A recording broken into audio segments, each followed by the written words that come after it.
All right, and see. Hi, everyone. Welcome to the Development Conversations webinar. Hi, Ella. Good to see you. My name is Maureen Agi-Alo, and I'm a proud volunteer with TDC. And yes, I'm so happy to see everyone.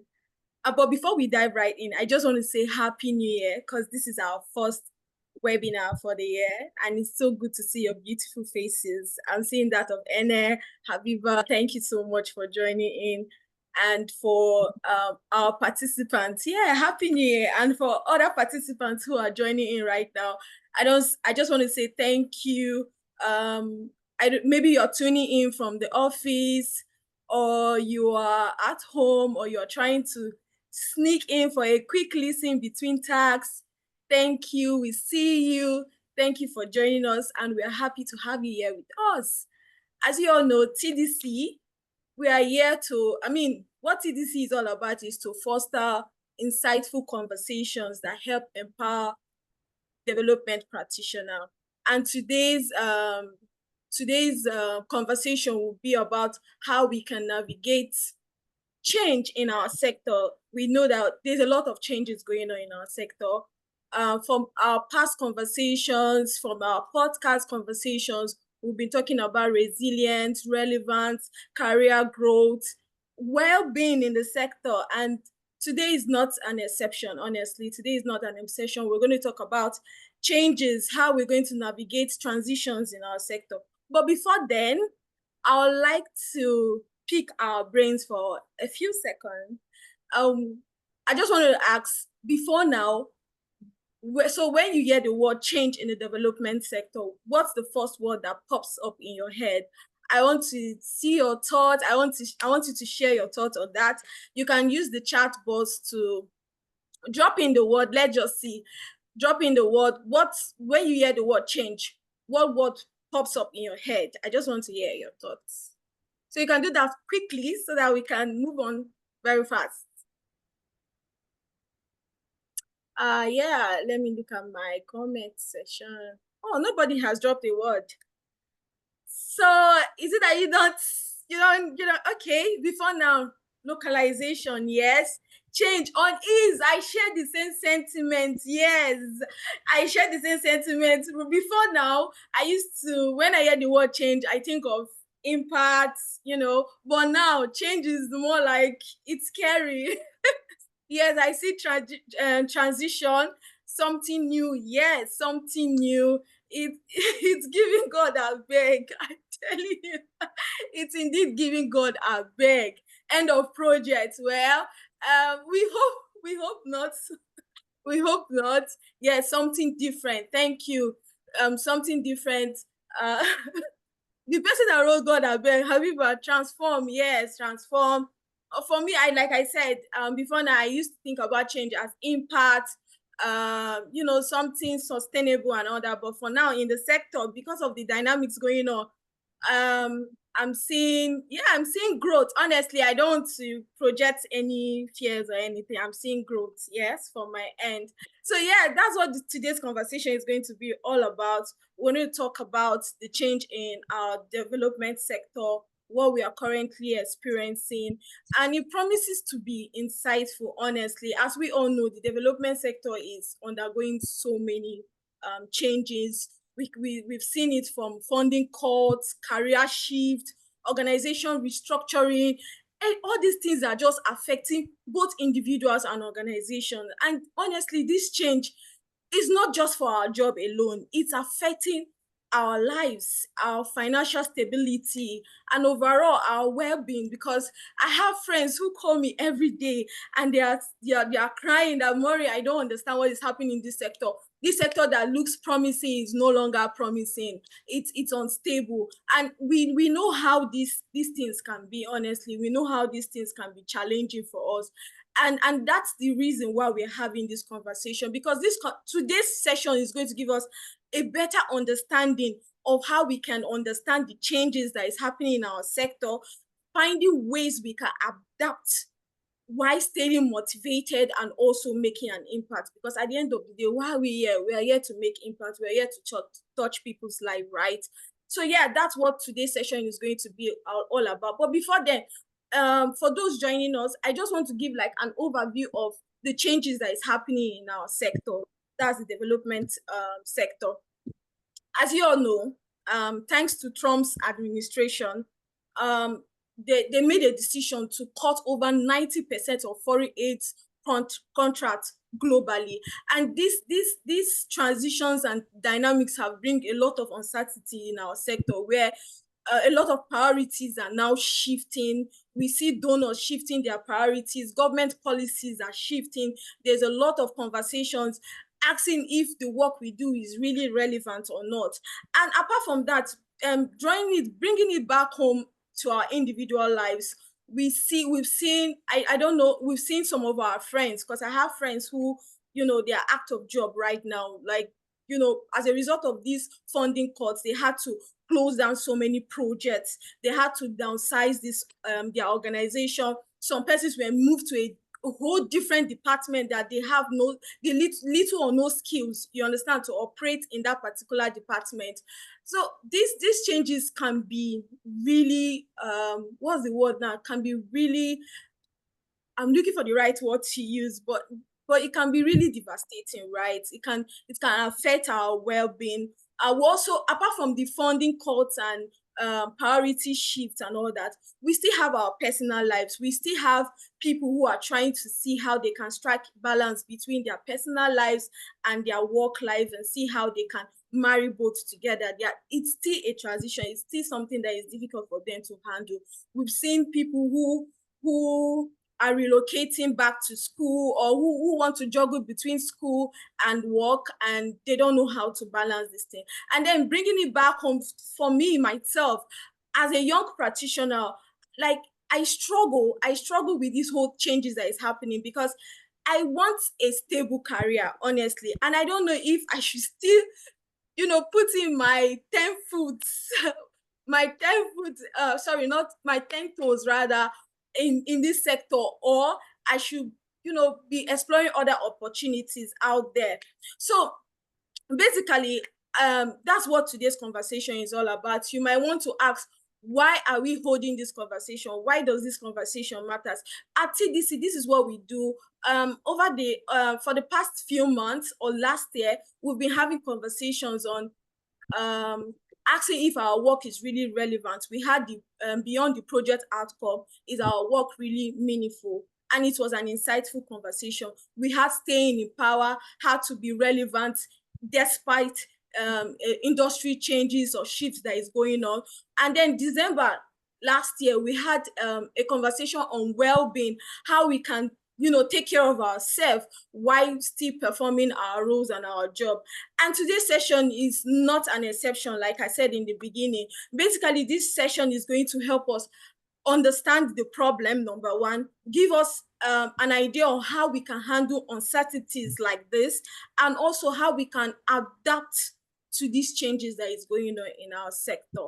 So what is this session? I mean, who is this session meant for? This session is meant for people, you and I, who are facing job uncertainties or career changes. It's meant for leaders who are managing the morals of their team members with little or no resources. It's meant for practitioners who are trying to balance their personal life changes alongside with their work.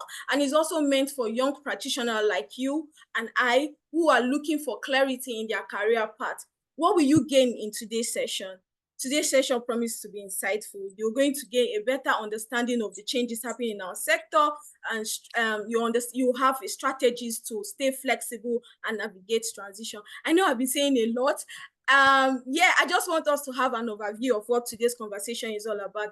And then we're going to, the most important thing is that we're going to connect with other people facing these challenges. And that's why I'll be inviting, so we're going to have our story swap moment, where someone will share their experience with us, their story with us, on how they've been able to transition or navigate through change, and how they dealt with it. I'm going to invite, I don't know if he's here. Let me see. Yes, he's here. I'm going to invite Enoch Hebron to please share his story with us on how he was able to navigate transition in the sector and how did he deal with it.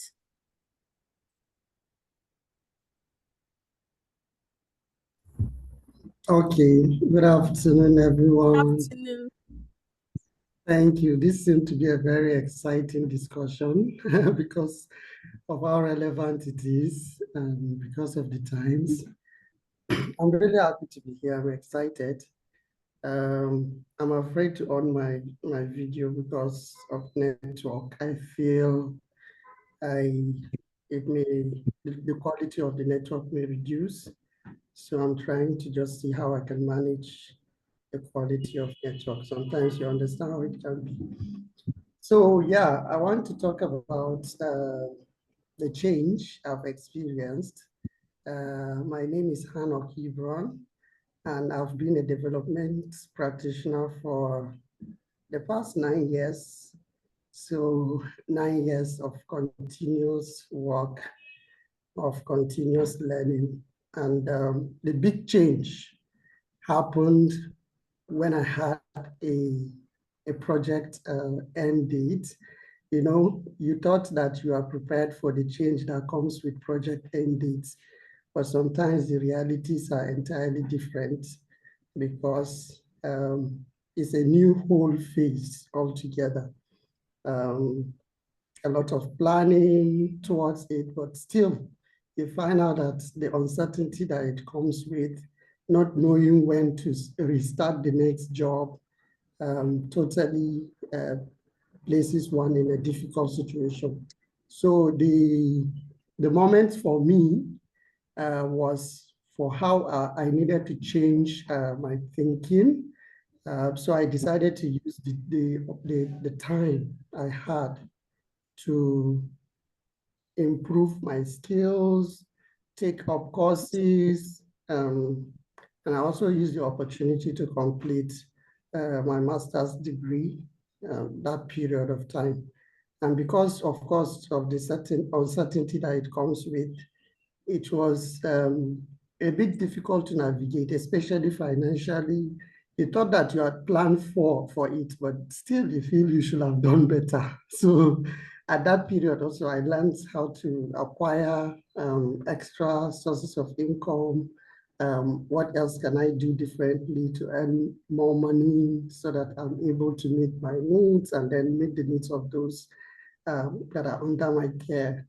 So that was really something I had to do. I had to learn an extra source of income.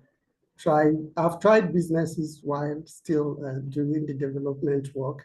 So, but then I learned what I could actually do. So, and I was able to build on some are just still at the idea stage, and I'm just thinking around what are the alternative options to getting the sufficient resources to be able to meet all the needs that I have to meet. But apart from that also, I said it was a moment for me to learn new skills, acquire new knowledge. So that was exactly how I had to tackle that particular situation. And it helped me to be able to think ahead, knowing that this job comes with uncertainties, and especially because of the USAID recent announcement, it just brings a new whole dimension to the whole thing now. So yeah, so I'm looking ahead at the opportunities that are upcoming. Thank you for allowing me to share my moments. Over to you. Thank you so much, Hanok, for sharing that particular story with us. Yes, like, you know, from the sound of your voice, I could tell how difficult that particular period was for you. But thank God you were able to navigate through that changes that was going on around you. And I'm sure many of us have been in similar situation, whether it's a job loss or a career shift or uncertain future. Honestly, we are not alone. And thank you, Enoch, for doing this with us. So, and honestly, for me, I feel this is why this session will help us understand how these changes are and how we can move forward with confidence. I don't know if there's anybody else who wants to share their experience with what's one transition you are currently navigating and how you are dealing with it amongst us. I don't know if there's anybody who is willing to share their own experience with us. Yeah, it takes a lot of courage, honestly, to be vulnerable enough to share such a story. And thank you for doing that with us. Yes, I think so. I'm supposed to share a Mentimeter. Forgive me. I'm supposed to share a Mentimeter because I know how sensitive these stories can be. Some persons will want to remain anonymous, but I don't have the link. So I don't know if it is possible for you to use the chat box, or you can just private chat me and I'll read out your story if that's possible. But I'm looking at our time and I think I'm behind schedule, and we're going to have our awareness session, and I'm looking forward to that awareness session, honestly, because understanding the problem is one thing, but prioritizing our well-being is another thing. And that's why the Bible said, we need to guard our heart diligently, because out of it flows issues of life. So, and honestly, that's why I'm excited about the session that is coming up with Habiba on maintaining well-being through transition. But before I hand over the mic to her, I would love to read her bio. Please, can you please share your slides, share your screen up and share the slides so that I can read her bio.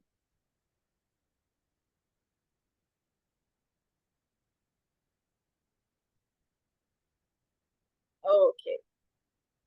But before that, I think I have the bio here. So Habiba Sharon Yakubu is a development practitioner, cultural advocate, and well-being champion, dedicated to driving impact at the intersection of culture, development, and sustainability. She believes that culture is not a barrier to development, but a powerful vehicle for driving social change, shaping policies, and fostering inclusive, sustainable growth.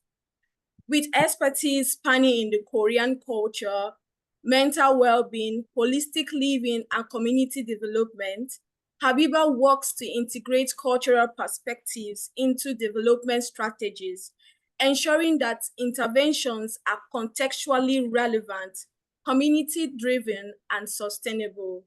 She is deeply passionate about mental well-being and believes that individuals and community transformation must start from within.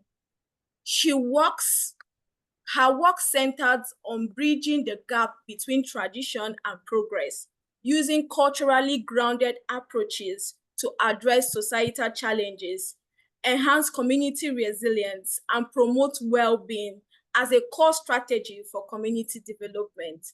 At her core, Habiba is a firm advocate for holistic living, striving to integrate mindfulness, wellness, and emotional intelligence into the development work. Through her engagement, she empowers individuals and communities to prioritize mental well-being while pursuing social impact. Ladies and gentlemen, please help me welcome Habiba for our well-being and resilience check. Yay, welcome Habiba. Woo, welcome. A round of applause. Habiba, over to you. Thank you so much, Maureen. You're really kind. Thank you, everyone. Good afternoon. While we were reading out the bio, I was like, wow, this is amazing. Like, more, I want to be like these people when I grow up. But thank you so much. So to start with, I just want to say thank you so much to Mr. Hanok for sharing his story. It was really beautiful, and also a moment to also appreciate how strong he was to go through that moment and be able to come to this other side where, you know, we are finding his story and finding strength to move on. And that's the power and the beauty of, you know, sharing your story. So thank you very, very much. I'd like my slide to be shared now so that we start. I remember a question was asked. Maureen did ask us a question about why this conversation matters. And I did scribble down something. I said, because development practitioners are at the forefront of providing solutions, providing hope, and providing possibilities. So if there aren't any development practitioner, perhaps some girl somewhere may not find hope that she could go to school. Some sicknesses may not find some cure or all of these things. The more we look at ourselves as, honestly, the people sent out to get the work done, the more honestly we find reasons to be grateful for this path that we are on. And that's where I would like to start from. That at the end of the day, it honestly boils down to you, the development practitioner. May I have the slide on, please? Okay, so it boils down to you, the development practitioner. And that means you literally seeing yourself as the project. Habiba, just a second, please. Can you reshare it? Apologies for that. Thank you. Okay, no problems. Give me a second. So give me a minute.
Hello, everyone. So while we wait for Habiba to come back and talk about wellness, just re-echo what everyone has said so far. First of all, thank you for being a part of this session. Usually Fridays are for trying to rest and recover and plan for the weekend and the week ahead. So thank you.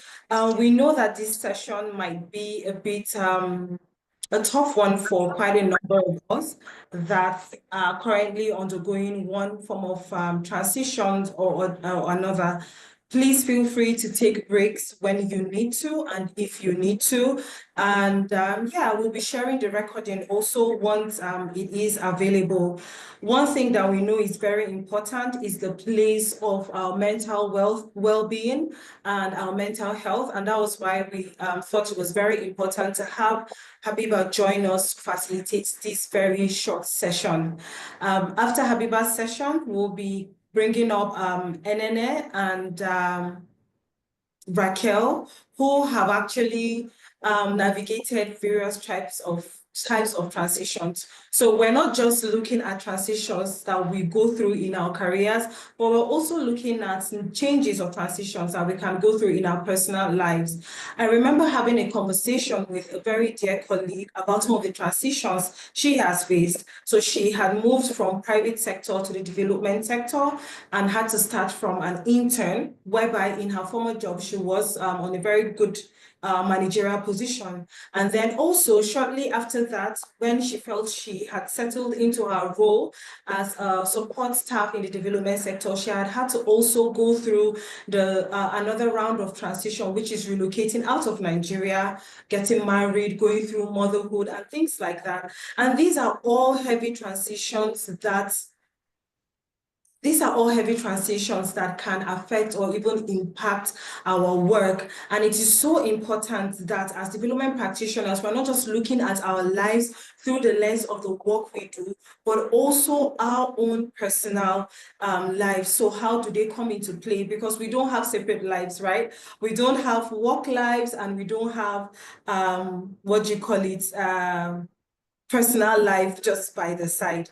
So thank you once again. Ella would be sharing her screen shortly. So Ella, I'm going to make you a co-host, so you can go ahead and share your screen right now with Habiba's presentation. Habiba, over to you. Thank you once again, everyone. I'm so sorry. Thank you very much. Yes. Okay, so let's have the slide come up now.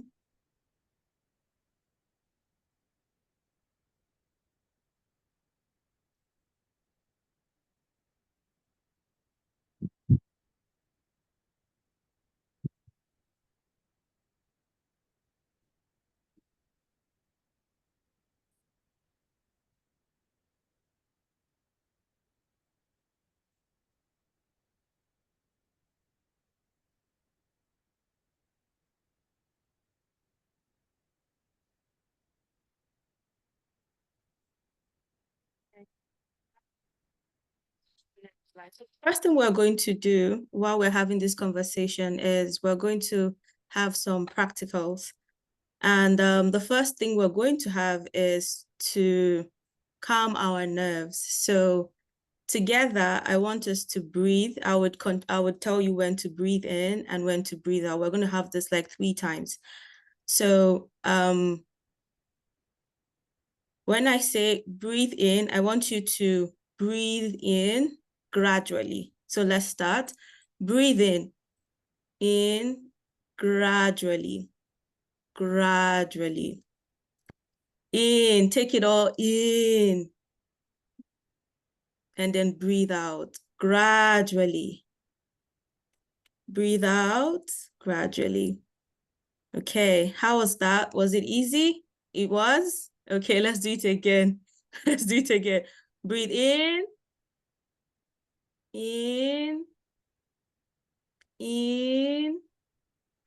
and out, gradually. And then the last one, in again. Make sure that you are struggling to take in air. Just breathe in, take in everything, and then breathe out gradually. So what we just did is one of the best techniques for when things are happening, when, you know, everything is going hazy and frustrating and life is happening and life is lifing. Let me use that word. So the best thing to do at the moment, at that very moment, is to breathe. And why I said to breathe is because most times when we are in a state that is, you know, shaky and everything is happening at the same time, we forget to breathe. Breathing is very easy, but most times we don't intentionally breathe.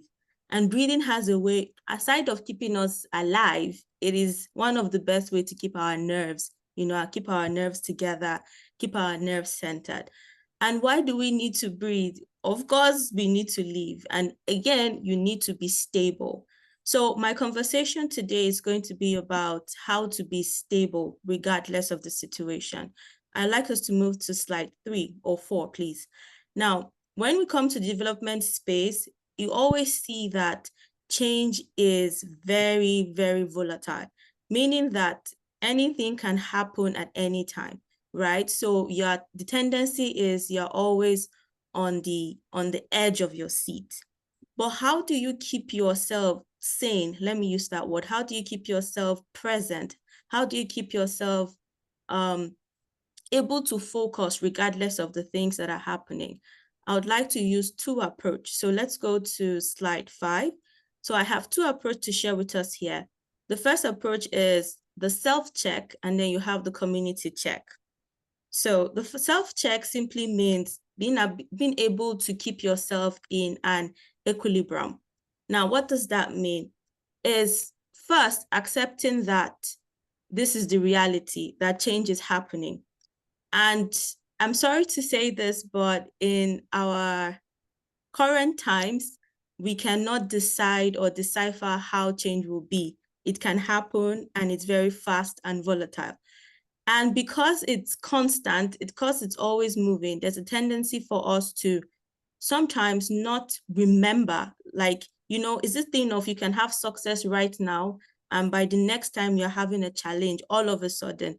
So how do you keep yourself in the center that regardless of whatever the impact is, you are in it, you know, you are able to still see yourself through it all?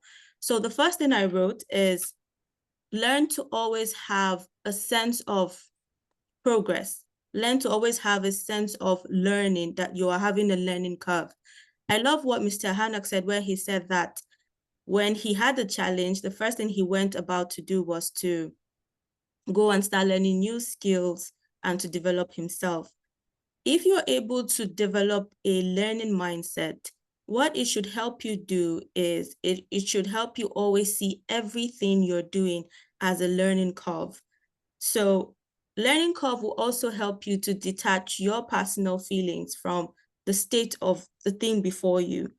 And most times, we development practitioners can sometimes be very emotionally connected to our work because we are passionate about it. I'm very passionate about culture. And whenever I'm in the space that has to do with culture development and sustainability, I feel like my entire life is, you know, before my fall.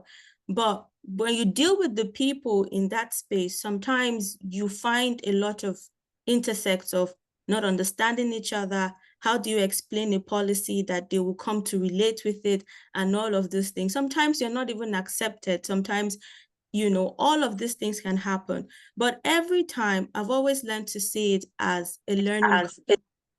It means to be able to learn the situation even better. It means to be able to see that the situation can perhaps be adjusted in a certain way. So it's a mindset called fluidity, the ability to see things from you being a fluid person, never being stagnant, but being constantly in that place of, I'm learning, this is new, because it's new, I'll adjust to it and move on. And what about if there's disappointment? Well, it's not about you, right? It's not about you in terms that it's not your person that was affected, it's the project that was affected. So if you're able to also look at it from the angle of, okay, this is the project that's affected, it's not me, you are able to also see yourself continually as, you know, the person who can come up with more strategies and be able to give more headways to what to be done. I'd like to give an example here, what I just said. So I was having a conversation with someone yesterday regarding how that they were laid off work. And the person was like, the way they said it to the person, the way they said it to him, it made him feel like, you know, probably he didn't have what it takes to go out there and get a job again. And I said, that's because of the way it was said. I mean, the company must have decided that they wanted to lay off people for certain reasons, but they didn't mean that he wasn't good enough. That's why they just felt, okay, you know, take him off and that's it. And so I said to him, I said, it would be nice if companies, when they want to lay off certain people or want to have a layoff program or something, that they're able to really genuinely sit down and share with this person what they think of the person. Like, this is how you've really helped us in this organization. This is what you've done so far. This is how we really see you and appreciate you. Even though you're laying off the person can honestly see that, okay, I'm valuable. It's just that I'm no longer needed here, hence I can move on. So we want to always have that sense of, I am valuable. Just because this is working doesn't mean that I'm it doesn't affect my sense of worth and capacity. And I also would like to say that it's important to learn to process your emotions honestly and dealing with them swiftly. Because of how volatile change can be, it's very possible for emotions to come in and you don't even know when it is beginning to affect your sense of worth. It can be very, very dicey. So there has to be a sense of constant awareness of how you are feeling constant awareness of what is going on in your mind, how you are interacting with, you know, your fellow practitioners, to the donors, to recipients, like this, that constant awareness. So the first thing to have is a sense of learning, a sense of self-awareness, and also a sense of gratitude for who you are, and what you can do. And then finally, I'll talk about community check. I believe that in our current time, we need more communities more than ever. We need communities. We need to have spaces like the development conversations where development practitioners can be able to feel present, can be able to share their experiences, can be able to feel alive. Because the thing is, these things are happening so fast, right, that if care is not taken, you don't know when you're taken off track, things are happening to you in a certain way. But when you get into your community of like-minded people that are healthy in their mindset, you know, constantly developing, constantly talking, constantly looking out for building each other, it has a way of keeping you. So it's like a gridlock. Is it a gridlock they call it, where you lock arms? So if this person is standing strong, the other person is standing strong, you know, we can both all be standing strong. So more communities for development practitioners that really talk about how they can, you know, look at themselves, how they can solve their internal challenges, not just the challenges when it comes to cuts of resources and all of that, but really looking at how to also help themselves. And that's why I truly appreciate what TDC is doing, you know, celebrating the work of other people and how they are also overcoming their challenges, you know, as change is happening. I would like to go to the last slide. Yes. So, no, second to the last slide. Thank you. Yes. So I said, in my caption, I said, community is a lifeline and support in seasons of change. And with that, I really would like to say thank you so much to everyone for listening. And finally, I would like to also say that we need to learn the art of also creating journals for ourselves as development practitioners. Now, the journals themselves are not just, you know, they're also ways of interacting with how we feel about the work we're doing. I feel like most times we don't really realize how powerful a journal is. It's not just a way of writing your stress and how you feel. That's one of it. But also sometimes in our writing, we're able to relieve the moment and able to celebrate our victories. So these are just some of the tools I wanted to share with us, and I really hope that you could pick one or two things from it. Thank you very much. Wow, thank you so much, Habiba. Everyone, I would like to see your reactions. Let's just tell her thank you. I mean, this has been such a profound, although very short session, but thank you. Yes, I think one of the things that stood out to me, or two, I'm going to point out two. The first one about having our self-check. All of us here know how intensive and fast-paced our work is, and as such we have the tendency to just keep going until something happens to shake us, right? And so we need to just have it as part of our practices, that we have those checks with ourselves. And then also having community. I am a product of community, and I'll always talk about community. And so if you're looking for community also, welcome, this is one for you. We're going to go straight into the next session. That's the meat of the session. So what we have been having so far is the romo. So for my Hausa speakers, you know when you boil meat or when you make pepper soup, you know the water, we call it romo. And really, in pepper soup, the liquid part of it, the romo, as we say in Hausa, is actually nice. It's wonderful. And that's what we've been having, hearing people's experiences, having the wellness check. But now we're going into the meat, because the meat is equally important. And I'm going to quickly share just give me a minute where I quickly read the bio of our speakers.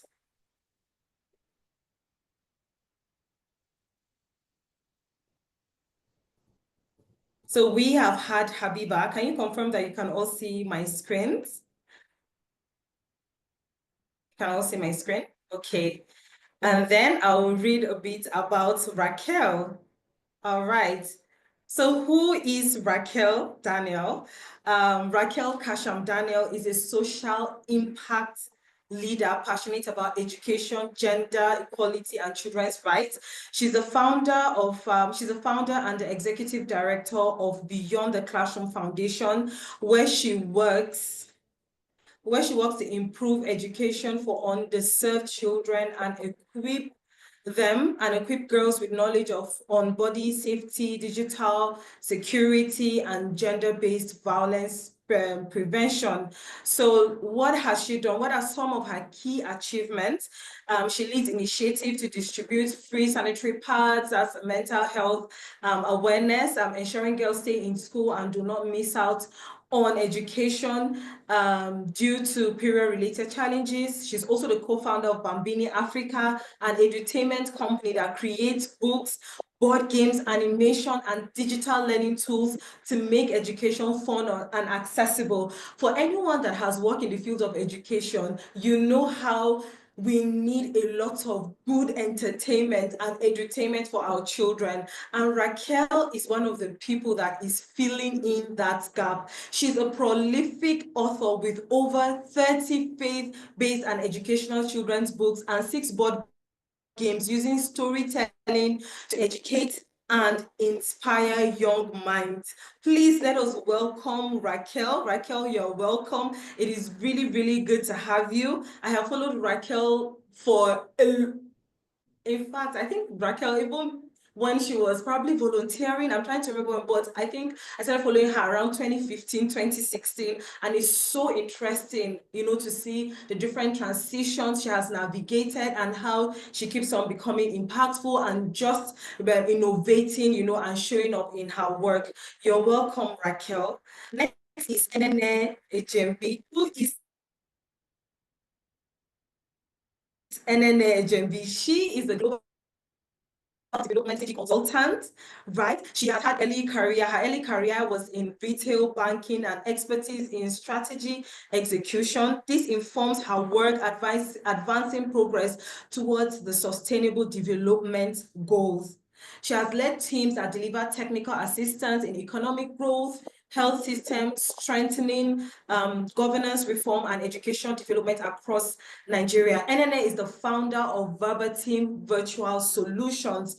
She has worked with top development and donor agencies such as DAI, Malaria Consortium, Tetra Tech, all the big names in our context.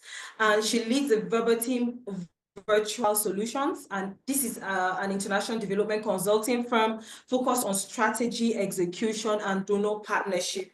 Enene is recognized as Gates Foundation goalkeeper and serves as a trustee on the board of Accountability Lab, a global civil society organization promoting open governance and accountability. She holds a BA in English Literature from University of Jos. Great, Jos site. There are only 2 universities in Nigeria, University of Jos and others.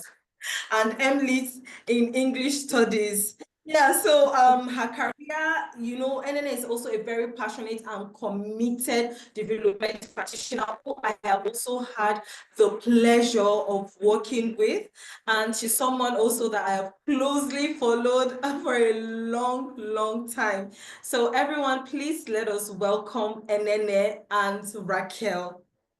Thank you so much for giving us your time, everyone. Thank you very much, Toby. It's great to be here. Yeah, so just give me a minute. It appears technology is glitching at this point.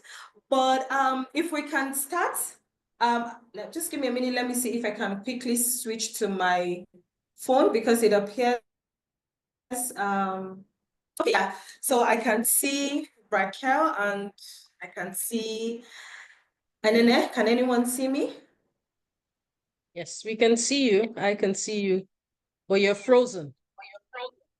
Okay, yes. So what I just did was to quickly move to my phone because it appears my laptop is frozen. So if we may, before we just go into the, our conversations, and then can you just quickly introduce yourself, just put it into context, the topic and the theme for today's meeting.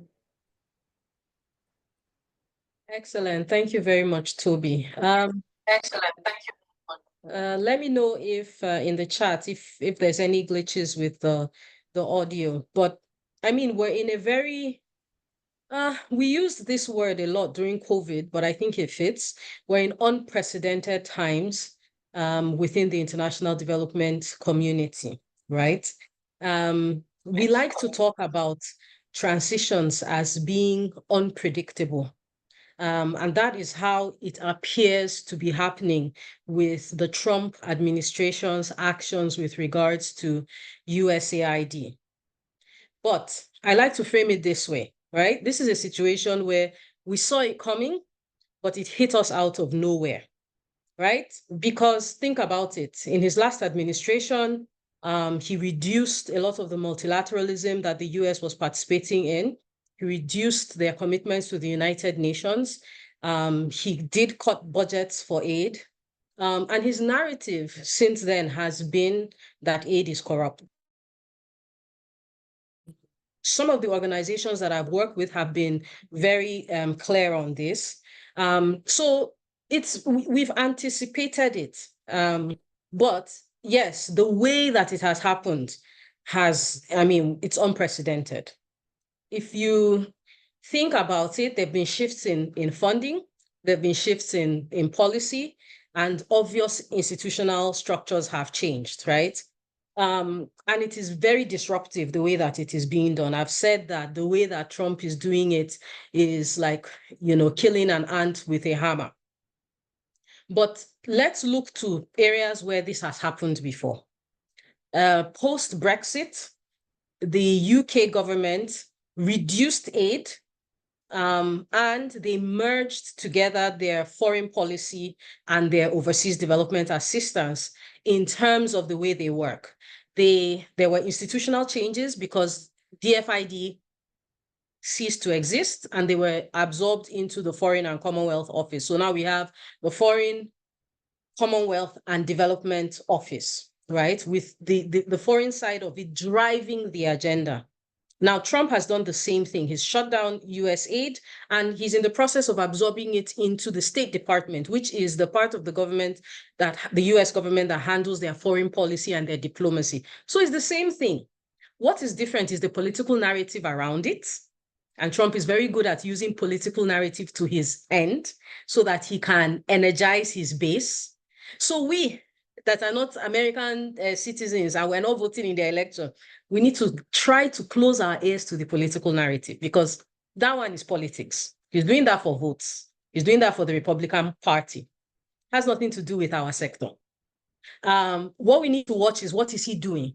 So he has repeatedly, and I've followed this quite closely. He has repeatedly said that he wants to merge, he wants to do aid in a way that serves the American national interest. What is this national interest? I think yesterday or 2 days ago, he announced that it's going to be called the U.S. Agency for Humanitarian Aid. Humanitarian aid is different from development aid, right? Humanitarian aid is about emergency response and it is not long-term. It's a short measure. If you come back to that, so this is what he's doing. He's reducing the amount of aid that is available. He's tying it very closely with their diplomatic and foreign policy interests. He's absorbing it into the State Department, and he is focusing on humanitarian aid. Now let's go back.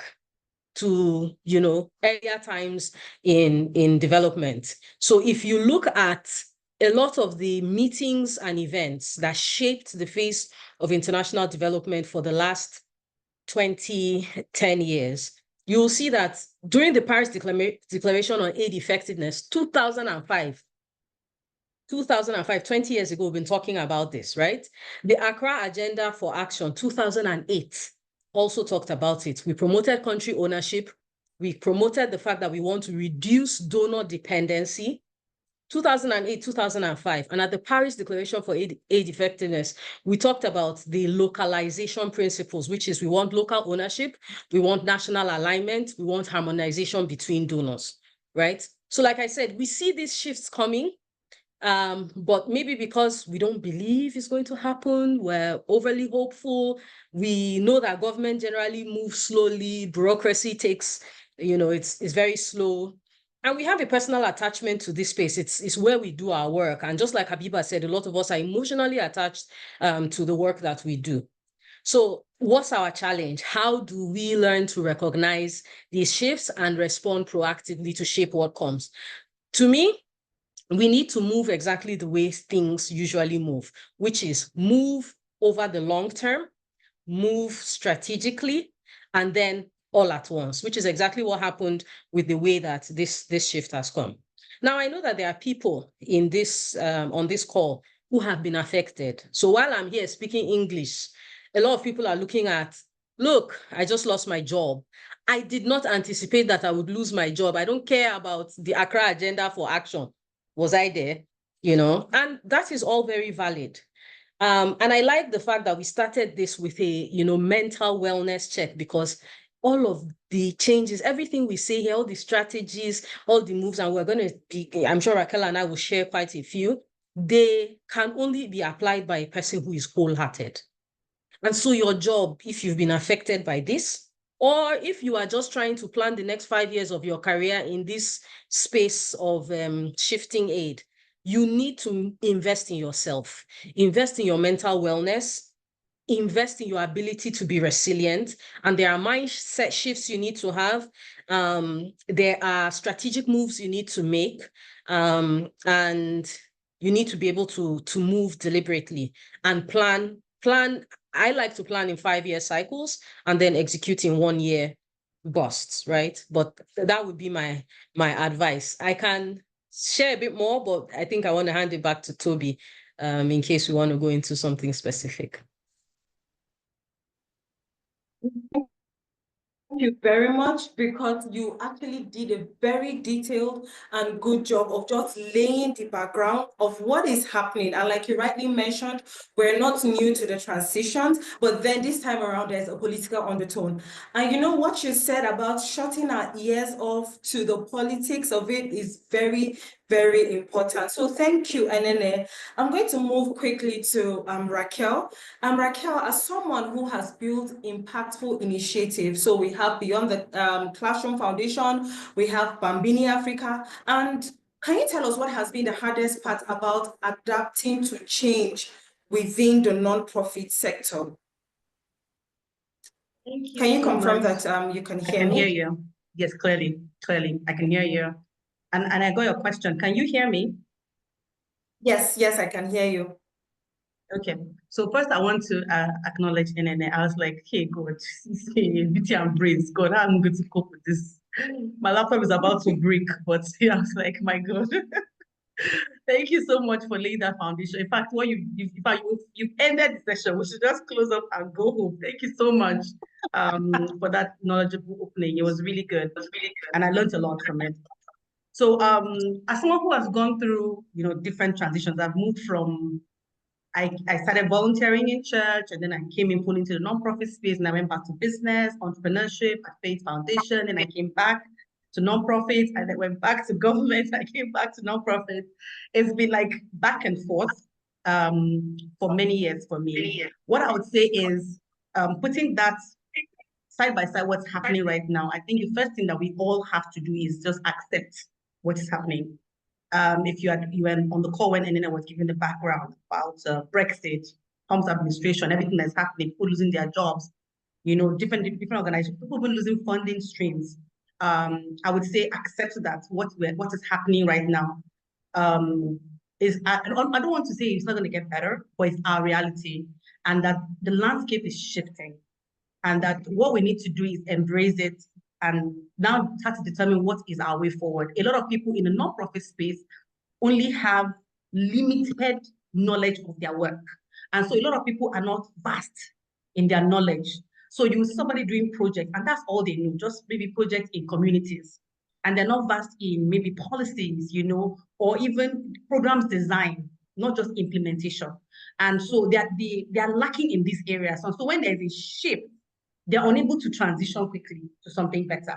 And that's why we're having most of the conversations we're having right now. The funding sources are already drying. So if you have to, for instance, if you're in the class to be shutting down right now, I moved my offices to Barbadian Africa full time because there's a business I'm running and I'm a business person. And so a lot of people in nonprofit space do not have that skill. And that's what is affecting most of us. So most of us have lost jobs. And I'm saying us because I know a lot of people that have lost their jobs, because of this funding issue. And they're unable to stabilize now because they don't have other skills. So what I would say is, I've been able to navigate and go from one sector to another because of skills. I'm able to amass different skills. So wherever sector I find myself, I'm learning whatever skill. Like recently, I started learning about M&E in depth, and someone was like, "Why are you doing that?" I said, "You don't know what would happen," and then this happened. And so I was like, "You see," but not because I'm not learning it because I'm afraid I might lose my job or something will happen, but is that I could be anywhere in the world doing anything else, and then that skill that I've learned will come into play. So people in nonprofit space, sometimes we are very lazy. We only focus on the things that we know, and then that's the only thing that we do. So we need to look at what is happening, and that should jolt us back to reality, that our work should be holistic. We should learn about programs design. We should go into a lot of are not really governance. We don't know what anything that's happening in policies and government at all. We need to put our foot there and learn, so that if we're called in or something like this happens as a restructuring, you can always move and transition smoothly. So Enene mentioned it very kindly to say that people think transition is unexpected. It should be expected. And she closed it with saying that she has a 5-year plan and then she executes in 1 year. That's a transition plan. A lot of people don't have that. I wouldn't even say I have that exactly, but at least I have at the back of my mind that I'm learning various skills, climate change, name it, anything, children, education, media, that's how I'm going to create entertainment tools for children, so that my work is holistic and so that I'm prepared for anything that can happen. And that's what COVID has done for us. Taught us that we should always be prepared, that regardless of what's happening, we are ready to move sectors or move positions. And I think that it'll be easier that way. That's how I've been able to navigate from sector to sector and back and forth. Thank you very much. Both you and Enene, are saying, like, just hammering on the point of us, on the point of, being prepared with regards to building our skills and just being intentional. It's something that I think this is an adult skill that we need to learn. There are some subjects that we had introduced, some of us when we were in the university, like GST and things like that. And I want to believe that those subjects were introduced because probably the government or the universities saw that there were needs for some of this. And that is something that maybe we should start thinking of, like, how do we learn adaptability? How do I, as a person, learn how to sit down and look at my own field? So someone that is here might not be a development practitioner. The person might even be a teacher or even a doctor. How do I prepare for changes? And usually you can see the handwriting on the wall before it happens. So for example, now we're looking at these funding cuts, that US, initiated. Other governments are also navigating and taking, they're also following the path, while others are saying we're going to step in more. But I want to ask a question. Now, if I am someone that has been affected, what do I do? So maybe I got a letter yesterday or informed that I have 1 more month. How do I gather myself? What do I do? Because for quite a number of us at this point, it is not just about preparing. So some of us can be lucky that we still have some our jobs, while others, might not be too lucky at this point. It does not mean that something will not happen. because we still have the needs are there, and because there are needs, there are going to be opportunities. But what do I do? So I'm going to start with Enene and Raquel. What mental state of mind, how do I shift my mind to start going into solution mode, but also how do I take care of myself? So I would love to hear from Enene and then from Raquel. Thank you. Okay, thank you very much, Toby. I'll share on 2 levels. So one level can be applied in the future if you're in that situation, but from here on out. So if you're in a sector, and nobody taught me this, so I don't know why I know it, but 2 things that I don't do in my career. First of all, what Toby said at the beginning, I've always seen my career as part of my life, right? There's no 2 lives here. The same way I've always seen, I'm a person of faith, I'm a Christian. I've always seen my Christian life as part of my life. It's not one thing I do in church, there another thing I do in life, no? They're integrated. So I believe in that integration. So that's something to consider. Try to consider the 2 of them together so that you make more sincere decisions. You make decisions that are true to you. So I want us to look at reading okay, then the second thing that I always do is if I go into a sector, 2 things. Is this a sector that I can have long-term growth? I was in banking and I saw that the way I am as a person, I will not have long-term growth in banking. And I stepped out and I did that. There were so many tacit things I did. I looked at women who were 10, 15 years ahead of me, who were successful. And I said, this is my best case scenario. Assuming I'm as successful as these people in this sector, this is what my life will look like. Do I admire the life? And do I have the capacity to live that life? That's another thing. They may have the capacity, I may not, right? And I decided that on 2 levels, this was not me. Secondly, I looked at the fact that my biggest strengths were not the strengths I was developing in banking. And I low-key feel that somehow life put me there to first start my career by developing the aspects of me that were not my strongest, and then come to a space where I could develop aspects of me that are my strongest. And I've always kind of known my traits and what I'm interested in. The second thing that I do is when I get into a sector, so the first is, can I have long-term growth in this space? Am I willing to invest? Does it mean something to me? Can I invest in this space? If the answer is yes, then you want to stay there. So for some people, maybe when you think about it, then you want to leave this sector. Be sincere with yourself and leave. But if you want to invest, then you move to the next space. I will not work in an organization where I cannot be the head. If I see that my education, my capacities, my political heft in the organization look like I'm not in the running to be CEO of this organization, I won't work there, because that means that I'm not working towards a big goal. I'm not saying that I will ever become the CEO. I might not, but at least I'm working towards a big goal. So I always put myself. So that is why when I started my career in international development, I started in health. And I studied the sector, and I realized that as somebody who studied a humanities course, English studies, working with medical doctors, pharmacists, public health professionals, I didn't think that people were broad-minded enough to give me a shot at heading organizations in the health space. And so I moved. But then the other thing that I did was that my skill set is cross-cutting. Strategy, communication, knowledge management, which means if you are a cross-cutting professional, you're in business development, you're in finance, you're in monitoring and evaluation, you're in women's, you're in gender, then you need to grow wide and deep. You need to find many depths, because that means that you need to understand agriculture, you need to understand economic growth, you need to understand health, you need to understand education, you need to understand all the sectors, because you could be working in any of these sectors. And so I patterned things that way. So I went from health to economic growth, to governance, to education, to climate change. And I will find others to continue to deepen my sectoral understanding in. Now, what do we do so that we're in a good position? Study the patterns and precedents. Always read the news, understand the issues, come into spaces like this where other people are sharing their knowledge. You will learn a thing or two. Second, look at political signals, because we're in a space that is highly political.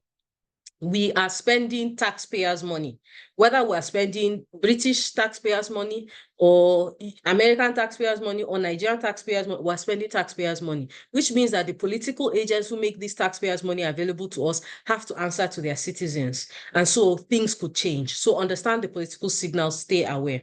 Then look at operational realities around you in the organization that you're in. How are things shifting and shaping up there? So that's external work, and that's proactive ahead of time. Now, what else can you do if you're already in a transition? So one more thing you can do is that you should diversify your risk exposure. And there are many ways to diversify your risk exposure, but I think that as somebody who is in the marketplace building a career, the most important way you can diversify your risk exposure is to have capacity. Just have capacity. The second one is to have networks. And then the third one is to do work outside of your paid employment, whether you get paid for it or not. So when I left my job at Gems 4, I was telling people even ahead of time that if I quit this job, because the project was coming to an end, so all of us were talking about what's the next thing. And I said, well, I'm doing a lot of things. I was doing a lot of things outside of my day job that were professional. I was speaking at events, I was speaking on radio, I was speaking on TV, I was doing a lot of social media. I was doing a lot. I was creating content, I was researching, I was writing, I was publishing. And I said, I know I'll be busy if this job comes to an end. I just don't know if anybody will pay me for these things that I do. But what that means is that I had a capacity already that I could now enter the market and say, okay, this is my fee. And I could test it to see if people would pay me for that. So diversify your risk exposure by having capacity, having a strong network. Another thing that I do is I like people, to be honest. And so I gather people in my life. I'll connect with people.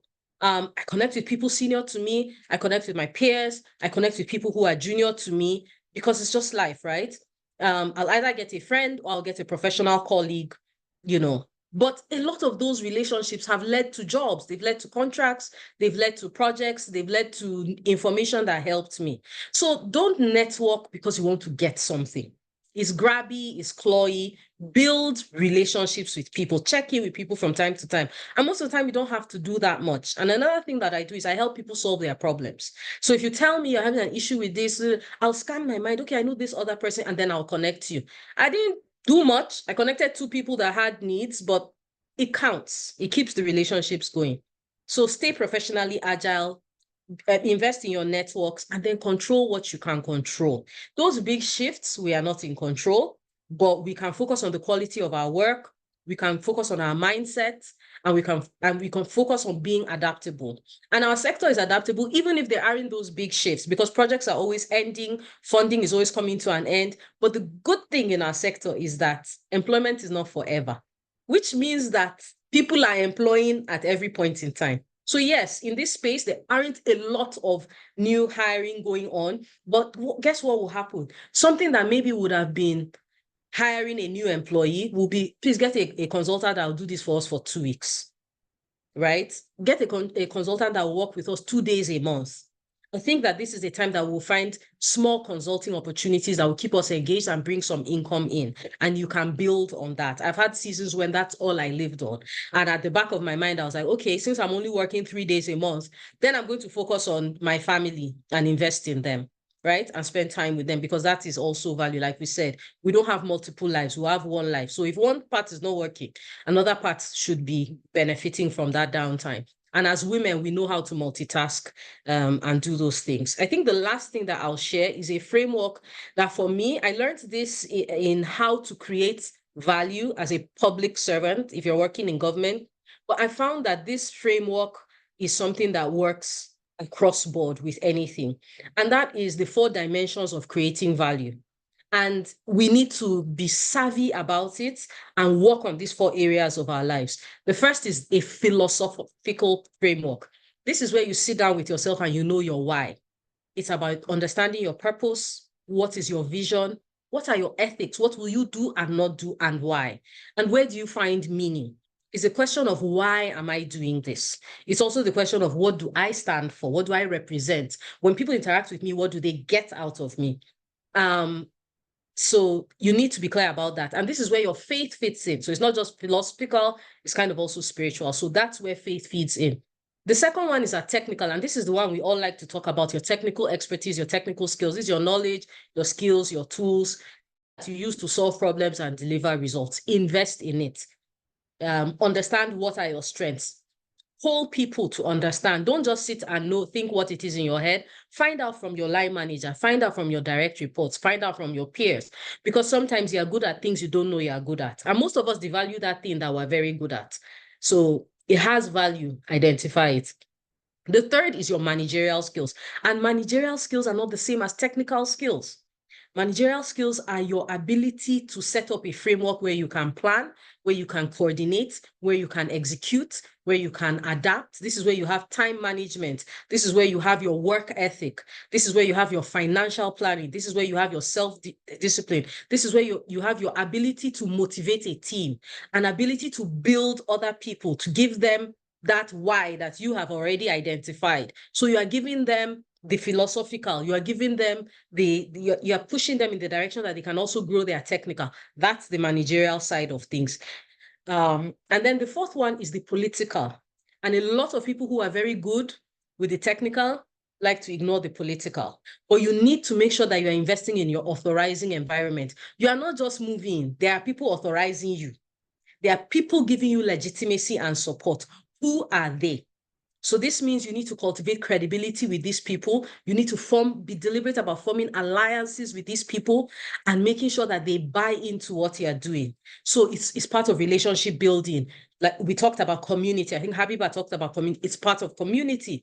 It's part of building trust, influence, and reputation, where people are like, don't worry, we'll sole source this. Raquel can do it.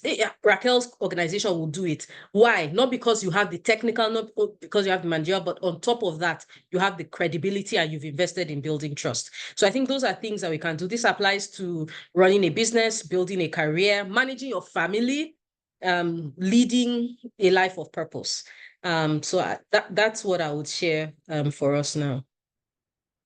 Thank you. Wow, thank you so much, Enene. I mean, amazing framework. I am tempted to say that you should write a book because we need the knowledge that you have shared so far documented. And Raquel, please, over to you. Thank you so much, Enene. Thank you, Toby. Thank you so much, Enene. I'm taking notes, like I see I'm just writing and writing. Thank you. So I will come from the angle of an organization, maybe because she's spoken extensively for individuals. So there might be somebody here who runs a nonprofit, a growing nonprofit like I do, and it's now in this transition phase or seeing what's happening and is thinking, oh, what do I do? What do I do? I think the first thing I say to a lot of people that mentor in the nonprofit space is it's not time to fold, because they're like, can we just close shop and go home? I think it's time for a lot of people to pivot. And for them, it's just start looking at, first and foremost, do we need to streamline our programs? You don't have to work on all the SDGs now. You have to look at it and say, so how many can I work on? Maybe it's just one. Maybe I'll focus on climate change as an organization and stick to one. And then look at, okay, so if we've been working on education and we're working with children, can we now focus, instead of working with children and junior secondary schools and senior secondary schools, can we just focus on maybe one area, maybe just say primary education, and then grow from there? And that I say that because a lot of people don't want to adapt. They just said, there's a problem, we're shutting down, we're leaving. But the thing is, you've hired a few people to work with you, or people are volunteering with you, and shutting down right now, you are adding to the problems. So if you fold, you've made a lot of people unemployed. So the best thing to do is to pivot and to adapt to what's happening. So just reassess your model. So like I mentioned, if you're registered, for instance, as a full non-profit, you can find out, how can I register as a social enterprise? And how can we bring a model that helps us to generate income from within our organization right now? If you're not thinking about that, that's the best place to start thinking. So simple example, we generate income in beyond classroom, even as a non-profit, because we're registered as a non-profit, but upgraded as a social enterprise. Why? Because of issues like this, where we thought ahead and said, if the funding eventually stops, how do we handle ourselves? And so we create materials, workbooks, and books for children that would sell, that brings in money. Even some of the board games that I produced from Bambini Africa is managed in beyond the classroom. That way we are looking at the funding model that there's always income coming as long as you're selling these board games. People are using the board games in communities to run their projects, and then you are getting income as a nonprofit. So if you don't adapt, if you don't pivot, you'll be left behind. So you reassess your model, and a lot of people are not data driven. So because of that, they are unable now to now say this are our beneficiaries. These are the people that we're working with. These are the people that we're working with for the last 10 years and hasn't been working because there's no data to show that this is the work that they're doing. So if you're an organization and you're going through this transition, start to look into your data. All the data, if you're already collecting data, how can I use that to improve my work and then cut costs? So if before you are working and you are trying to impact 1,000 people, try 200 and then deepen the impact of the 200. So I say that to say that the program we had today was very simple: computers to 10 girls across 5 schools who compete for laptops. And so instead of us to say, take the laptops and give 50 girls, right? How can we use the resources for these 10 girls and then teach them technical skills and cybersecurity skills? So we are taking 10 girls and taking them deeper than giving just laptops to 50 and then everyone walks away. And then there's nothing done. Or we just put it on the internet and say, oh, we've given laptops to 50 girls. And then everyone just applauds you and say, oh, you're doing a great job. But then nothing happens afterwards. She might even give the laptop to her brother or her sister and it's done. But then you imagine that we're working with a small group of people and we've cut costs, but then we're deepening the impact. So now we're not buying a lot of computers, but we're using human resources to fix more problems in the sector. So we're going deeper into our work. So a lot of people need to now start leveraging volunteers. Even today, I'm coming back from schools, and I had 2 volunteers with me, and they're always a help on organizations. But a lot of people don't want to use volunteers. They want to hire. They want to just say that, I've hired people. Maybe it's time to actually start reassessing that and say, how can I work with volunteers? And a lot of people don't want to partner. This collaboration and partnership, people don't like it. We don't want to just work alone. This is a time for you to start to think about it. Am I sure I'm going to do this day alone? Guess what? The laptop I'm talking about, we didn't buy the laptop. So look at how it came in from. An organization bought the laptop from another organization in Canada. But we implemented the project. So imagine we say, oh, laptops are not ours anyway, it's not our project. Who is losing? Our beneficiaries are losing and we're losing. But we implemented the project because we are the ones working directly with the beneficiaries and we have data to show that these people are who we're working with. So you can see that it's connected.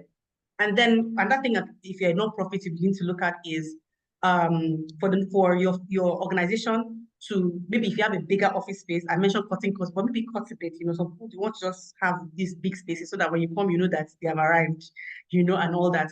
Maybe consider moving to a smaller place and then begin to cut costs from that area, little by little. I believe that if you begin to look at it from that point of view, from either cutting costs, deepening your impact, reducing, focusing, streamlining from doing all the SDGs to just saying, let's focus on 2 at this time, and all. I think it would really, really help nonprofits who are struggling right now, because if money disappears, honestly, you might just disappear as an organization if you don't put these things in place that would help you to grow. So, and then most nonprofits don't save.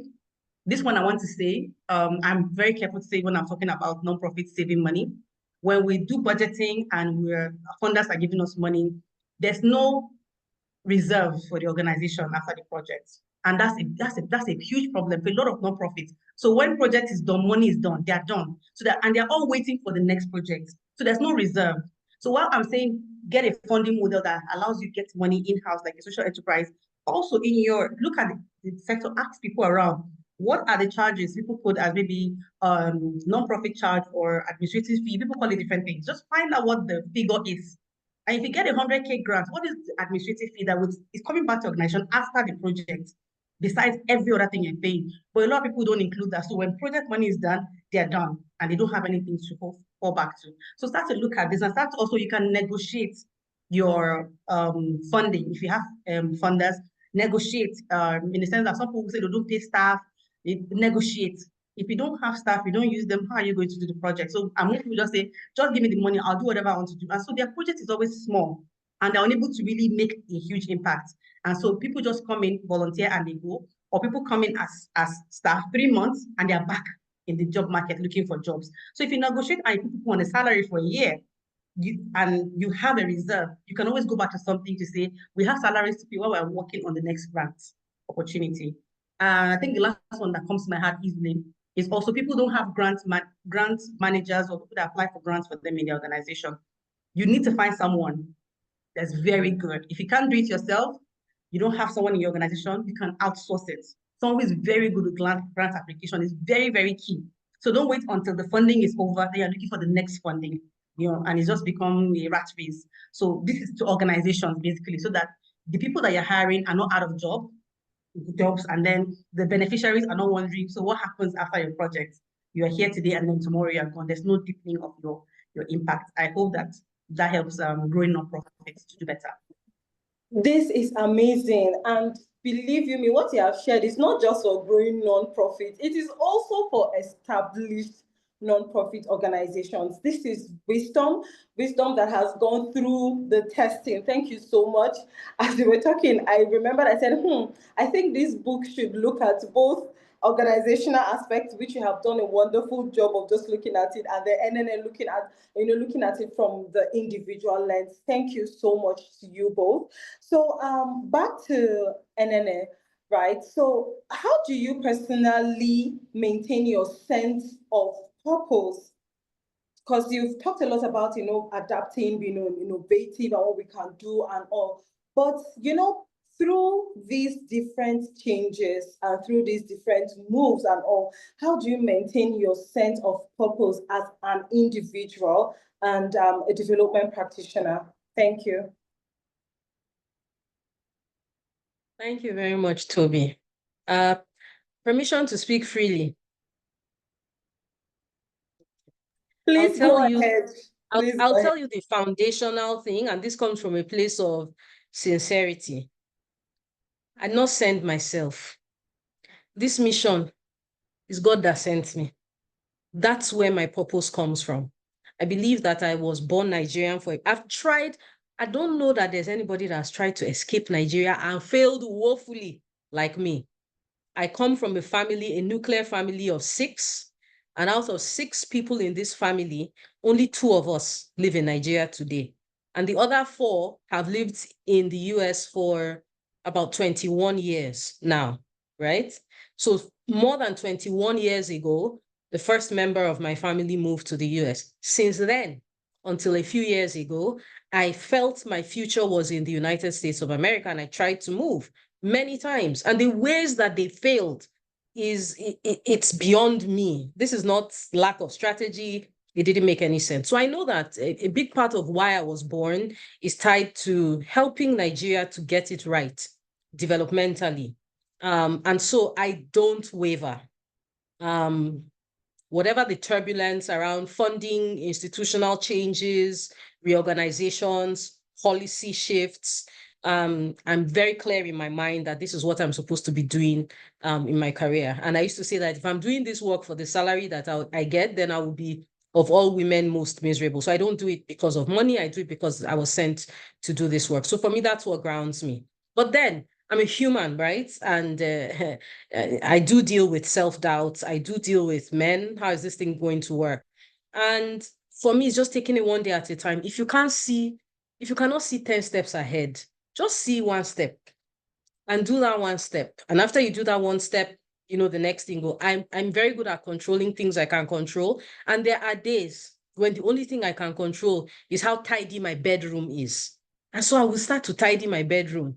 And I'll get such a sense of accomplishment from tidying my bedroom that I have enough mental space to go into tomorrow. So please, nobody should tension you.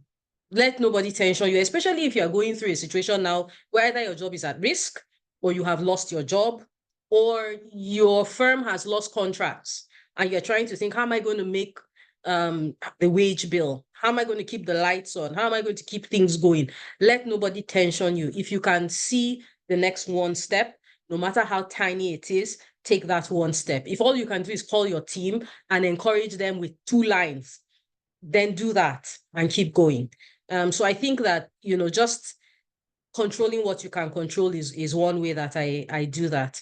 And then also anything that is a disadvantage is also an advantage. Like I said, maybe now you can invest in your physical health, because a lot of us work ourselves to the bone in this work. Our work is very sedentary. Maybe this is the time when you can exercise a little bit more and build because your physical resilience is part of how you have your mental resilience as well. They are all tied.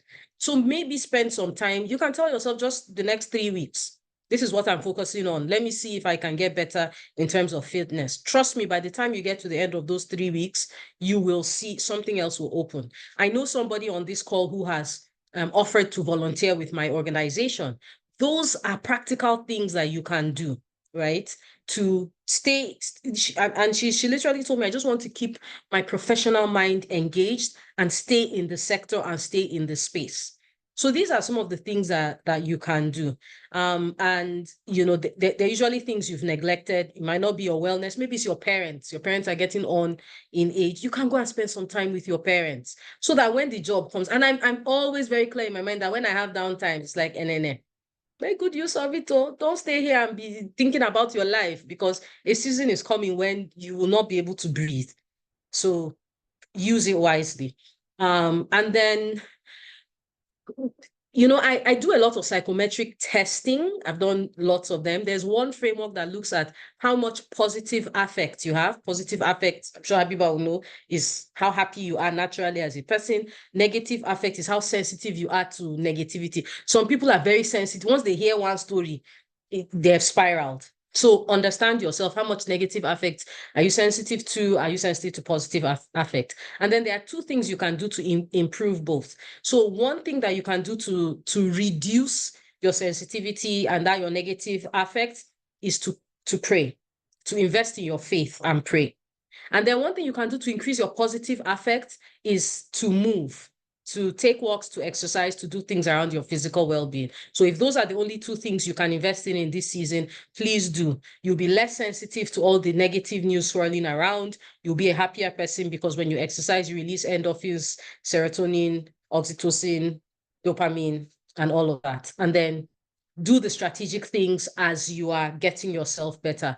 Partner, volunteer, and be humble. Another thing, we do a lot of things because of ego. Ego, hubris, it doesn't take anybody anywhere. If this is a season where you need to go and humble yourself and work for somebody that you think you should be mentoring, it's a season to make your story better. If this is a time when you take a fee rate that is the fee rate you were taking 5 years ago, how can I take this fee rate? Do it. It is for a season, but stay strategic and keep moving forward. And trust me, I think that this season will pass. And what I envisage is that our government will do better. Nigeria is not aid dependent. Let us also know that. We are not Malawi. We're not an aid dependent country. So our government will put money where it needs to put money. My goodness, like, thank you so much. Like, I think it was Esther that typed that this is a masterclass in itself, and it is so rich. Please, everyone that is here, I am begging you, after this webinar, we're going to be sharing the recording link, and we're also going to upload it on YouTube. Take out time to go and listen and take notes again, because this is a free masterclass from these amazing women that on a normal day you would have to pay a lot to gain, to gain access to. So thank you, Enene. Now, and also just to mention, just like you said, we're not aid dependent, and that leads me to my next question to Raquel. Right? Raquel, can you talk to us as development practitioners, especially for those of us that feel like that impact is tied to working in one big organization or another organization, or impact is tied to donor funding? I want you to feel free, just like NNM mentioned, that can I feel free? Please feel free. This is a safe space. If there's anything about the development conversations, is that we value vulnerability and honesty. So please, NNA, talk to us as your fellow Nigerians and your fellow siblings in the development space. How do we take ourselves out of this mindset that for us to continue to make impact or to make a change or to even, be relevant and the likes of it, we need to be working within these funded organizations or by, So Raquel, over to you. Well, this question it's making me smile. That's because it would have been my post tomorrow or something like that next tomorrow. I think I was writing it already. I was putting it down on my paper, something around that. And I was targeting it to women. And I think, I don't know if there are a lot of more women here, but I think I would want to address women since you said we should be free. So let me address women, right? When the call started, you notice I was on the road, I was driving, rushing to park, and I had my child on the call. She was trying to get in. A lot of, I'm coming from that point of view, is that a lot of people feel that impact only happens when people can see you out there and you have grants and you are on the 20 most promising blah blah and 50 most promising, especially women. And so you said I should speak, so I'm going to speak because that comes to mind easily, really. A lot of women, have neglected, well, not only neglected, but really have not paid attention to the impact that they make at home in their families.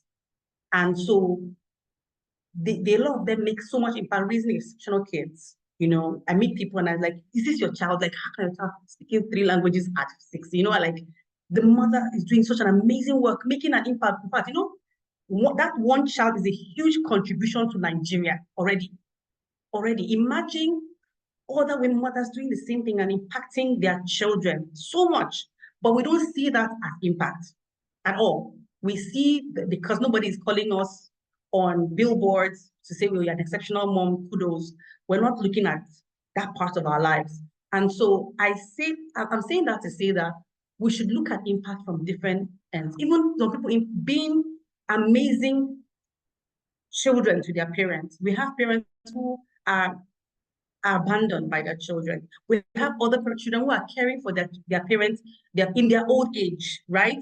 And so they're doing so much contributing to the society by ensuring that these people are catered for. That's also impact. I know a girl who told me she wanted to make an impact. She wants to just do anything. And I said, you are young. Okay, fine. What do you want? She just wants to go and give 5,000 sanitary pads to people. And I said, you know what? On our streets, there's a girl that needs a sanitary pad. Find her. Every month when you buy your own, buy for her. Start from there.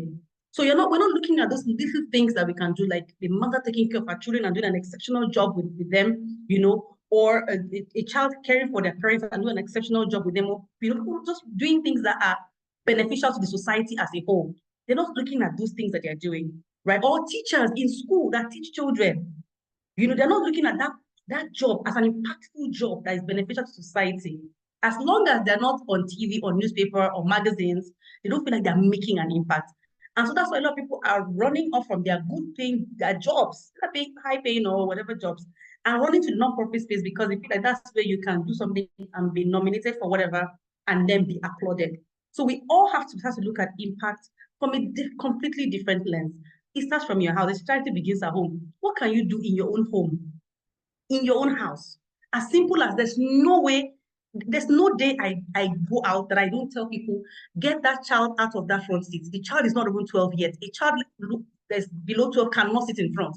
And mothers tell me, I didn't know. And I've become an advocate for trying to tell them, please get the child to the back seat. Why are you holding an impact in front and driving on the road? I will on until you stop. That's all impact because you are impacting society and making society better. I don't have to go and start a campaign to say, stop, arrest all the mothers that are having their children. But what I can do, I do in my small corner. Like that girl that now gives sanitary towel to the girl on her street. And the little boy, Daniel, that reached out to me and is now doing lessons to other children, teaching them mathematics in his community. He's not on newspaper, he's been doing it for almost 6 years. And nobody has awarded him anything. But year in, year out, he's teaching children mathematics in his community. It doesn't have to be grand, really. If you can start from your home, start by raising exceptional kids first. Start by being a better child to your parents and not be a nuisance. Start by being a better employee to employer. Don't carry tissue paper from office and go home, or use office printer to print your CV for the next job. Don't carry air freshener from the office. Make that all things that you can do as a good citizen of this country and to make Nigeria better, and you're impacting the country, or just stop at the red lights. That one, I don't even understand it in Abuja. I don't get it. Just stop, at least. Wait.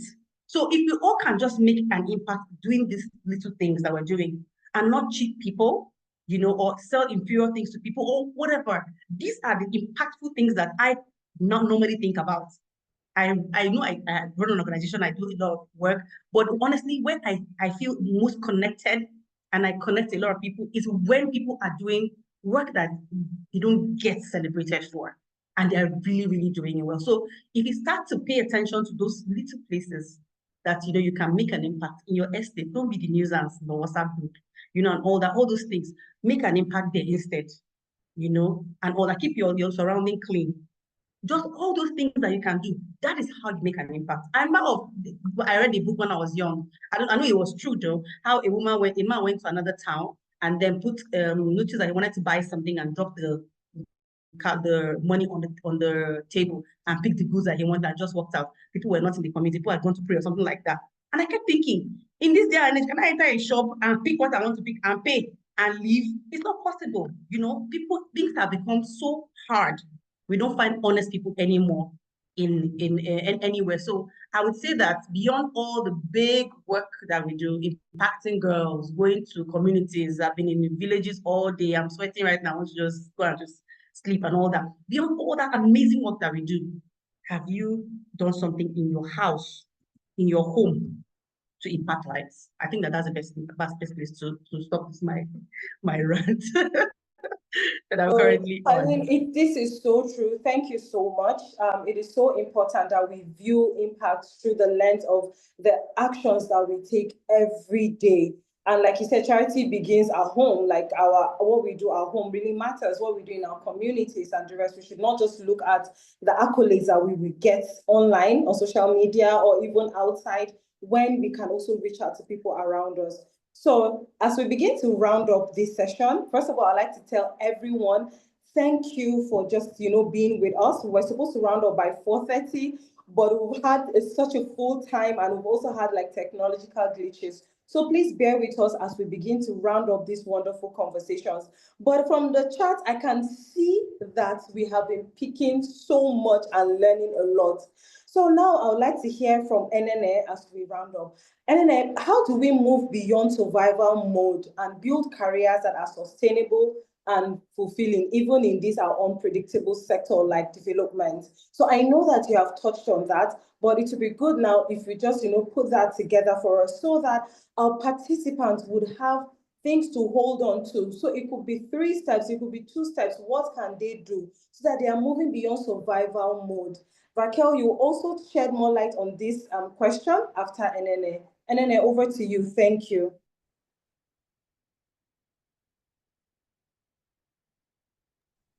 So being in survival mode is a reality. A number of things, and a lot of times what gets us into survival mode is personal life issues, right? Which could be compounded by financial issues, right? So I don't want to go into the psychology of it, but there are things that I think that we're very unprepared for how to build our mental health. And that could be because if you look at the field of mental health, recently they started understanding what is going on there. As much as saying, is mental health your brain, what you can scan, or is mental health your soul, your mind, your will, and your emotions? These things it's only recently that professionals are understanding that there's a relationship between the two. So I've had to educate myself, like actually buying books and studying, because we need to invest in our mental health. So that's one thing. I think all of us need to gain a certain amount of knowledge. You don't have to go and buy books. You can start with following certain people online. And I learn a lot by just following certain people online. So look at neuro people that do neuroscience, people that do psychology, people that are mental health professionals, and try to learn a few things so that you are not only being productive while you're in survival mode, but you're putting yourself in a situation where you come out of survival mode. And I'm thinking of survival mode in terms of our psyche, as opposed to survival mode in terms of our bank account, which could be related. And I want to answer it while answering a question that, who put it up here? Somebody put up a question here that I think is quite relevant. And I like to have real conversations, right? Sometimes when we talk about values, and I talk about values a lot, it sounds like we are preaching or we're being philosophical. but we are not. And we have to build our lives on these things. So, for example, when people ask me, oh, what should I do? This is my situation. This happened, this happened, this happened. What should I do? The fact that you're asking me what you should do means that you don't have guiding principles. What to do. I can give you principles. You can apply those principles. And even the way you apply it will be tailored to yourself. The way I will apply it is not the way Raquel would apply it. And none of those ways of applying it is wrong. They are adapted to us. So those are certain things we need to understand. So how do you move out of survival mode? First is to tell yourself it's a season. When we are in that space, we can imagine that we're going to be there forever. Oh, woe is me. This is going to be my life forever. No, always believe that this is just a season. Then two, what do I need to learn in this season and what do I need to do? Is there a level of maturity and growth that I need to go through?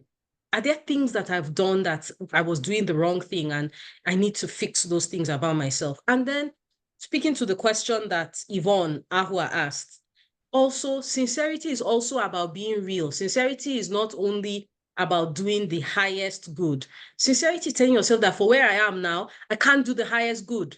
I'm not in a place where I can do the highest good. So when we say alignment, alignment is not complete overlap between what is the right thing to do and what I'm doing. It is a little bit coming over and putting yourself in a position where a little bit more comes over and then a little bit more comes over until you are like this. And whether this is in terms of building a career, at the early stages of your career, you may not be able to be so true to what you know you are because you don't have the power, you don't have the credibility, you don't have the track record, you have not earned trust. So sincerity is not, oh, I should come in and I should be the CEO on day one, I should be the boss lady on day one. No, it is saying that this is where I can contribute. So I think that some of the things we need to do should be mindset shifts. Some of the things we need to be should be baby steps in terms of how we move. And I think that sincerity really needs to be at the foundation of what we do. And sincerity based on good self-knowledge, sincerity based on where we want to go and being clear about that. And sincerity being also being humble and open to constructive feedback, open to talking to people.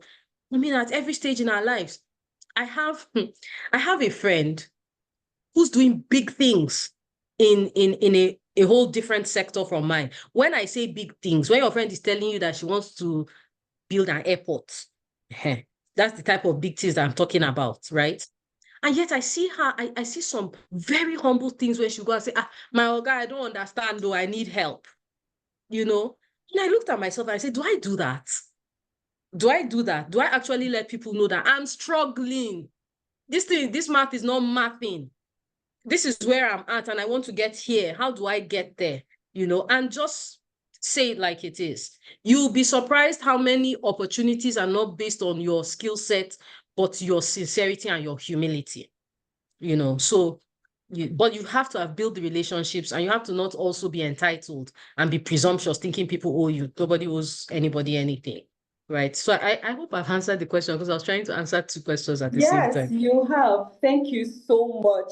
Over to you, Raquel.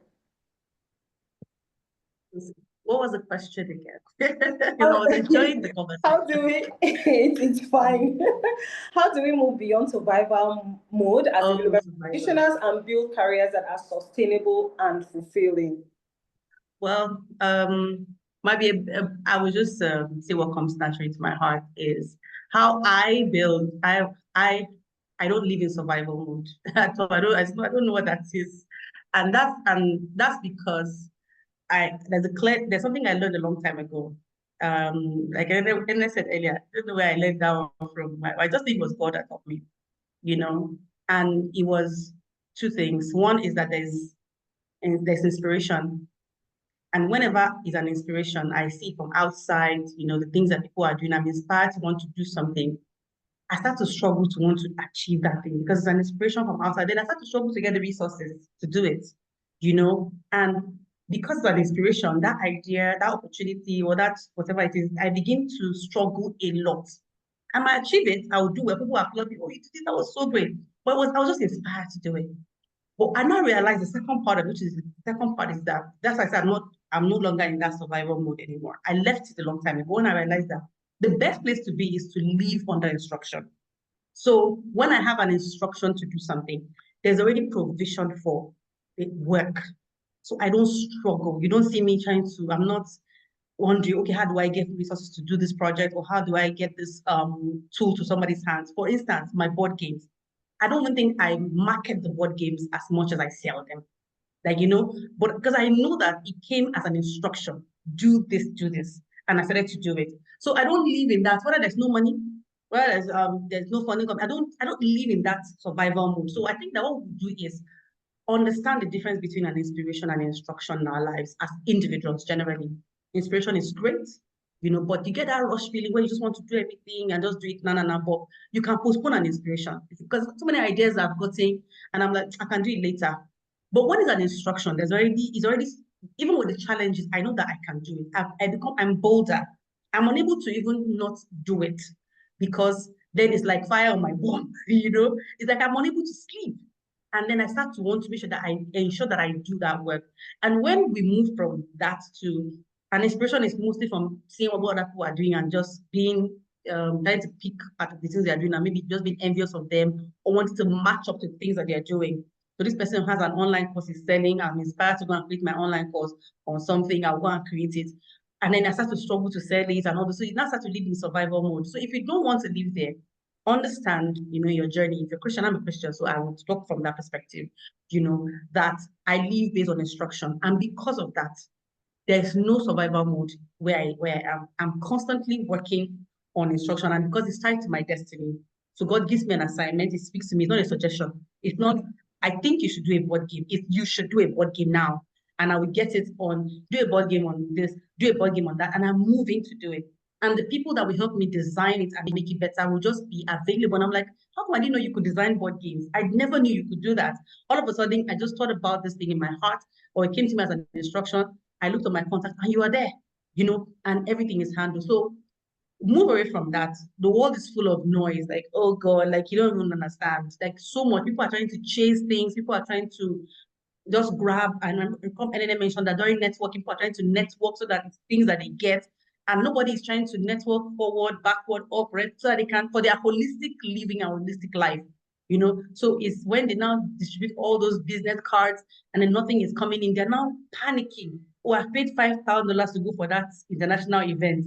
I gave 20 people my card and nobody called me, nobody, and then you are panicking and they're in debt. But if you had gone there to, you have saved money to go there to network with people and have fun, and even look for people that you can give your own support to, the skills that you have, the friendship that you find, somebody might need me on their board to help them make things better.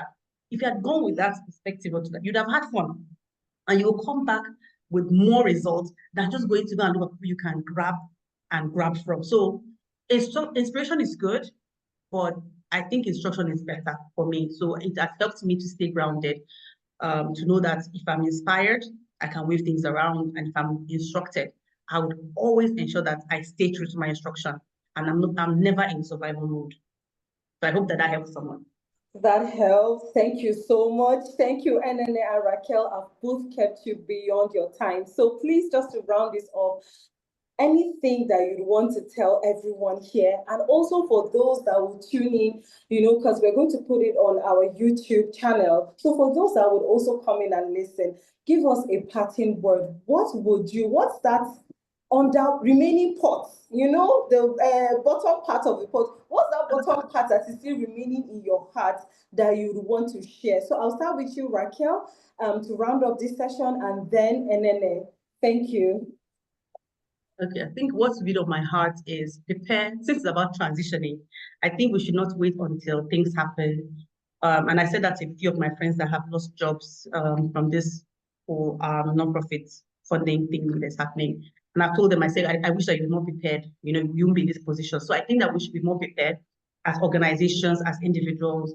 And I think Enene has given us a fantastic framework that I myself, I was just going to go sit down with it and ask myself, how do I, you know, walk through this? You know, if you are watching, go back and, you know, take notes.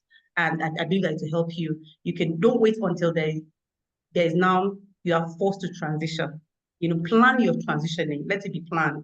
Let it be something that is deliberate. In XYZ number of years, I want to do this, and these are things I want to do from now to then, even as an organization. I think that will really, really help. Thank you so much. Thank you. Enene, over to you. I think there's something that there are many things that we have as Nigerians, right? Generally speaking, on the average, we are strong. I don't know if we know how strong we are. We are very resilient. We are very ingenious and innovative. We know how to figure things out. We know how to think on our feet.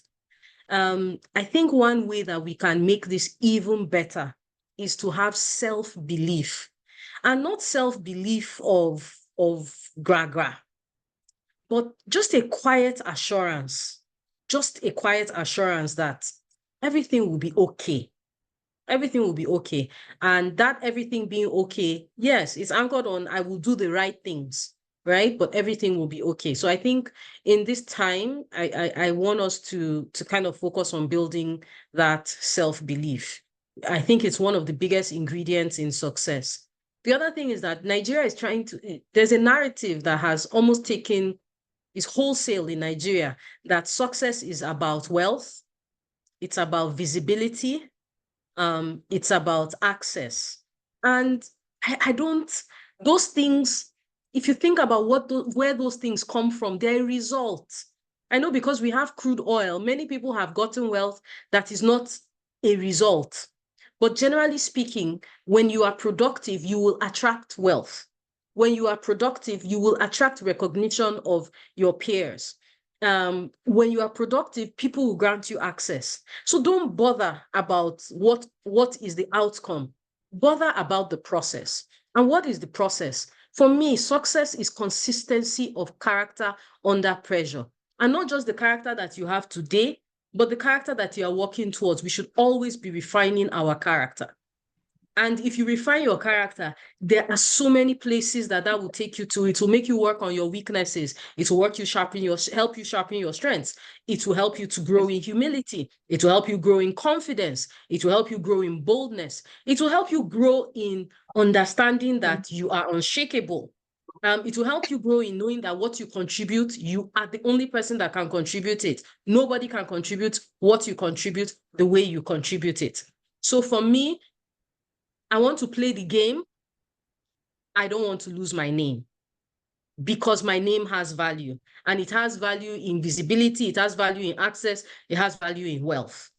So don't bother about something that is an outcome. Outcomes will come. Bother about the process and the things we need to be working on today. And I think that if all of us internalize this, we'll get to those places that we want to get to. And I want to say a big thank you to you, Toby. I think this has been a fantastic, fantastic session. It reminds me of so many things. So thank you for inviting me to this. And thank you, Raquel, for sharing the stage with me. Thank you so much, Enene and Raquel. I mean, you telling me thank you. I'm like, what? I should be telling you thank you. Just hearing the both of you talk, and share from your wealth of experience and what you have gone through has literally, fired something in my heart. And I just want to say thank you. The resolve to just stay on the path of impact, the path of providing value, and just being true to who we are and our assignment. So thank you. To all our participants, thank you for joining us from the beginning till now. Apologies, please. Ella, can you mute your mic? Apologies, everyone. Thank you for joining us. Please, can you fill in the evaluation, the feedback form that has been dropped? So kindly fill in the feedback form that has been dropped on the listen. We would love to hear get your feedback. And then, okay, I would like to get your feedback. And also for everyone that has joined, please follow us on Instagram, on YouTube, and just look out for more information. We're currently running a campaign, which is a TDC Story Swap, where we would want to hear your testimony, your feedback, your amazing stories of impact and resilience as development practitioners. So please stay tuned, share your stories. We'd love to hear from you. For now, this is bye-bye from each and every one of us. We look forward to hearing from you, and also look out for our emails with more information. Thank you, everyone. Have a great evening, everyone. Have a great weekend. Thank you. Thank you. Bye. Thank you. Thank you so much. Bye. Bye, everyone. Thank you. Have a good evening. Bye. Enjoy the weekend. Yeah. Thank you. Bye.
Hi, Mohammed. You can now leave the call. Thank you.